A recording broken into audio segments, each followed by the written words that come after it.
சென்னை ஆலந்தூரில் மின்வாரிய பணிக்காக தோண்டப்பட்ட பள்ளத்தை முறையாக மூடாததால் மெட்ரோ பணிக்காக சென்ற தண்ணீர் லாரி விபத்துக்குள்ளானது. இது தொடர்பான கூடுதல் தகவல்களை செய்தியாளர் வினோத் வழங்க கேட்கலாம். வினோத், வணக்கம். முழு விவரங்கள். வணக்கம் நவீனா. சென்னை ஆலந்தூரில் மெட்ரோ ரயில்வே பணிகளுக்காக தண்ணீர் கொண்டு வந்த லாரியானது விபத்துக்கு உள்ளாகி ஒரு பெரும் பரபரப்பை ஏற்படுத்தியிருக்கிறது.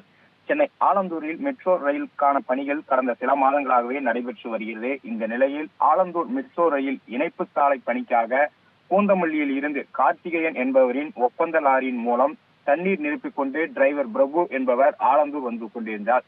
அப்போது ஆலந்தூர் மெட்ரோ இணைப்பு சாலையில் வரும்போது தண்ணீர் லாரியானது கட்டுப்பாட்டை இழந்து கவிழ்ந்து விபத்தை ஏற்படுத்தியிருக்கிறது. அதாவது விபத்தாகியிருக்கிறது. மேலும் அந்த பகுதியில் சில தினங்களுக்கு முன்பாக தான் மின்சார வாரியம் மின்சார வயர்களை பழுது பார்ப்பதற்காக பள்ளங்கள் தோண்டப்பட்டதாக சொல்லப்படுகிறது. அந்த பள்ளங்களும் சரிவர மூடப்படாததனால் இந்த விபத்து ஏற்பட்டிருப்பதாகவும் தகவல்கள் வெளியாகியிருக்கிறது. இந்த லாரி கவிழ்ந்து விபத்து ஏற்பட்ட நிலையில் அதனையடுத்து அருகில் உள்ள பொதுமக்கள் போலீசாருக்கு தகவல் கொடுத்திருக்கிறார்கள்.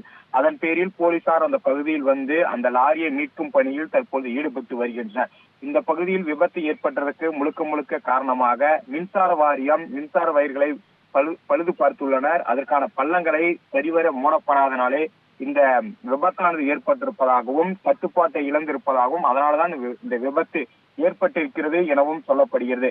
இச்சம்பவம் அப்பகுதியில் ஒரு பரபரப்பை ஏற்படுத்தியிருக்கிறது. நவீனா, முழு விவரங்களுக்கு நன்றி வினோத்.